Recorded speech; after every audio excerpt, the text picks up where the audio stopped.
Hello friends, नमस्ते। खम्मागणी, कैसे हैं आप सभी। मैं मासूदा परवीन एक बार फिर से हाजिर हूँ आप सभी के बीच में।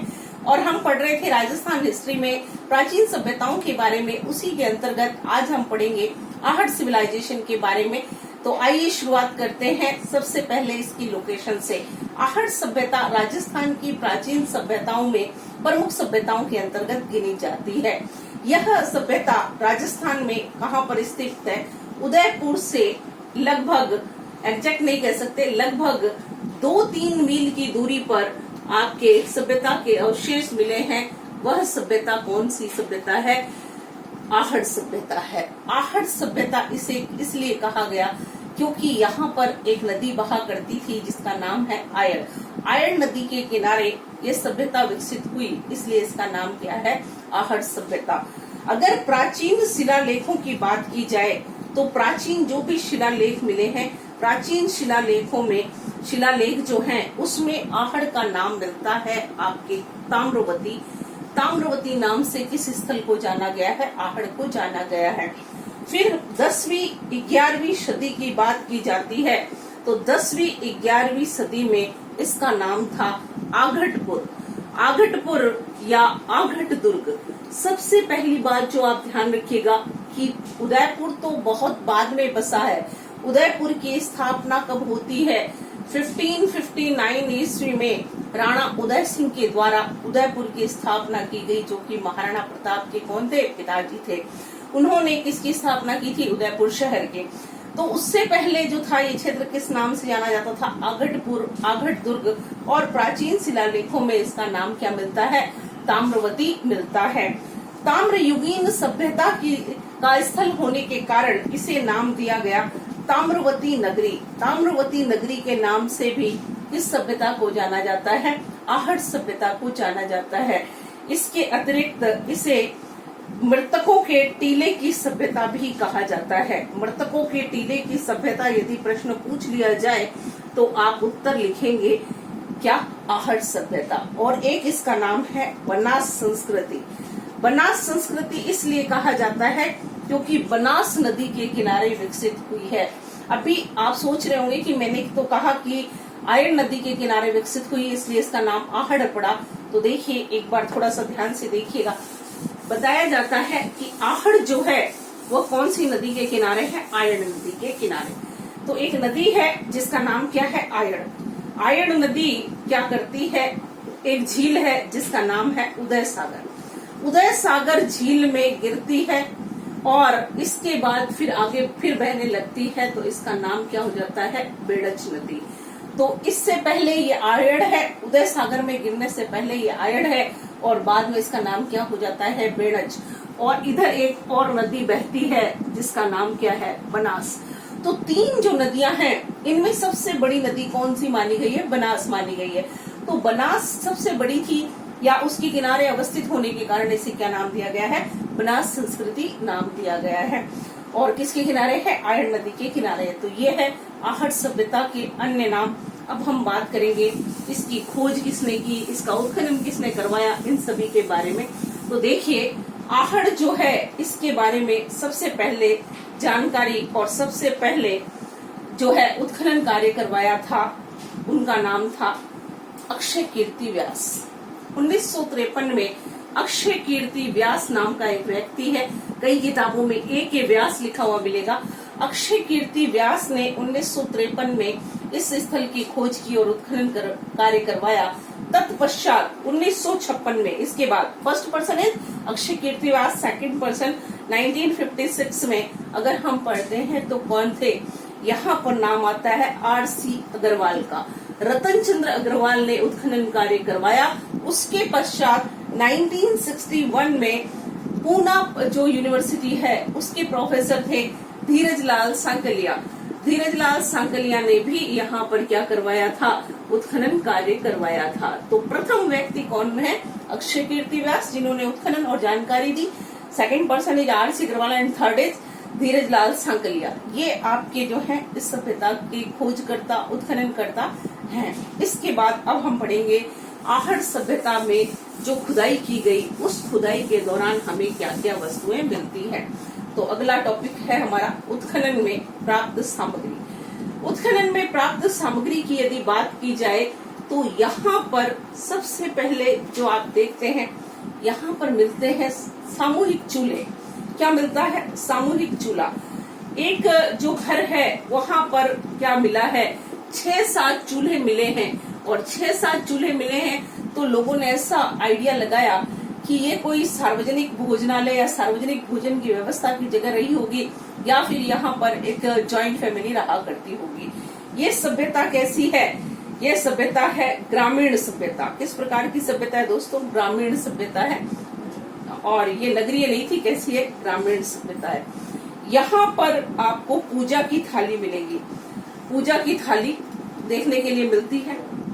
कहाँ पर? यहाँ पर। अर्थात ये लोग कैसे थे? धार्मिक व्यक्ति थे। इसके अलावा यहाँ पर जो है लाल व काले रंग के मृदु भांड मिले हैं। लाल व काले रंग के मृदु भांड का अर्थ होता है मृदु भांड, यानी मिट्टी के बने हुए जो बर्तन हैं वो मिले हैं। उसमें प्याले, कटोरियां, रकाबियां, तश्तरियां, ये सब मिले हैं। फिर यहाँ पर मिला है बिना हत्थे का जल पात्र। बिना हत्थे का जल पात्र जो मिला है उसकी तुलना इतिहासकारों ने किससे की है कि हिंदुस्तान में इस प्रकार के जलपात्र नहीं हुआ करते थे। ऐसे जलपात्र कहाँ हुआ करते थे? ईरान में हुआ करते थे। तो लोगों ने बताया कि इस संस्कृति या इस सभ्यता का संबंध कहाँ से था? ईरान से भी था। एक तो देखिए बिना हत्थे के जलपात्र मिले हैं। इसके अलावा हम पढ़ते हैं धूपदानी जो पूजा के काम में आती है, वो भी, या पूजा का जो सामान रखने के लिए हम यूज कर रहे हैं, वो चीज भी आपके किससे समानता रखती है? ईरान से समानता रखती है। तो लोगों ने क्या कहा कि आहट सभ्यता के लोगों का संबंध कहाँ से था? ईरान से था। अब इसके अलावा यहाँ से क्या क्या मिला है तो देखिए, यहाँ पर मिला है 6 तो मुद्राएं मिली हैं और 3 मुहरें मिली हैं। 6 मुद्राएं और 3 मुहरें। इसमें से जो आप मुद्रा देखते हैं उसमें आपको क्या किसका चित्र दिखाई देता है? एक यूनानी देवता अपोलो, यूनानी देवता ग्रीक जिसको आप कहते हैं अपोलो का चित्र मिलता है इसके अंदर। और साथ में त्रिशूल का चित्र भी आपको देखने के लिए मिलेगा। त्रिशूल किसका सिंबल माना गया है? भगवान शिव का, यानी शिव की पूजा करते थे। यूनानी देवता अपोलो का चित्र है जिसमें एक आदमी पीछे जो देवता हैं उनके हाथ में तीर और तरकश लिए हुए उन्हें दिखाया गया है। तो ये आहट सभ्यता से 6 तो मुद्राएं और 3 आपकी क्या मिलती है? मोहरें मिलती है। एक टेराकोटा प्रतिमा, मिट्टी की जो प्रतिमा मिल रही है उसमें एक चित्र अंकित है बनासियन बुल, बैल की आकृति। बनासियन बुल टेराकोटा पद्धति से निर्मित आपको कहाँ से मिलता है? आहट सभ्यता से मिलता है। यहाँ के लोग जो मृतक संस्कार किया करते थे, तो मृतक संस्कार जब करते थे तो शव को आभूषण के साथ दफनाने की परंपरा थी। यानी ये लोग क्या करते थे? गहने पहनाकर ही मृतक का अंतिम संस्कार किया करते थे। बांस की चटाइयां, ग्रामीण परिवेश है, खाट, ये सब आपको देखने के लिए कहाँ से मिलता है? आहट से मिलता है। कृषि, पशुपालन नॉर्मल सी चीज है, ये आपको दिखाई देती है। कुत्ता, गेंडा, मेंढा, ये सब जानवरों से ये लोग क्या थे? परिचित थे। ये है आहट सभ्यता। यहाँ पर सबसे शानदार चीज जो आपको देखने के लिए मिलती है वह रहती है यहाँ पर अनाज रखने के जो है पात्र मिले हैं, अनाज रखने के कोठे। कोठे बोल सकते हैं या हम उसे क्या बोलते हैं? कोठे या गोरे। यानी अनाज संग्रहण किया गया है। कैसे है? कृषि प्रधान क्षेत्र है जहाँ पर लोग खेती करते हैं, फसलों का उत्पादन करते हैं, उसके बाद उसको स्टोर करके इन फ्यूचर के लिए सेफ रख देते हैं। तो अनाज रखने के कोठे भी आपको कहाँ से मिलेंगे? यहाँ से। आटा पीसने की चक्की, यह जो है हमें कहाँ से मिलती है? आहट सभ्यता से मिलती है। और ठप्पा लगाने का, ठप्पा पद्धति या ठप्पा लगाने का सिस्टम या सूती कपड़े पर ब्लॉक प्रिंटिंग जो आप कहते हैं, ये आपके इसके लिए छपाई के ठप्पे, जिसको आप इस तरह से लिख सकते हैं छपाई के ठप्पे, ये यहाँ से मिलते हैं आहट सभ्यता से। तो दोस्तों ये है आहट सभ्यता। यहाँ पर जो कच्ची ईंटें थी मुलायम मिट्टी से बनाकर धूप में सुखाकर उनसे लोग मकान बनाया करते थे।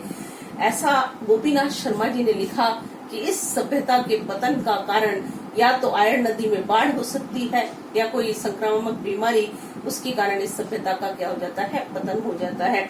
तो ये सभ्यता आपकी कौन सी है? आहट सभ्यता। एक बार फिर से रिवाइज करवाती हूँ।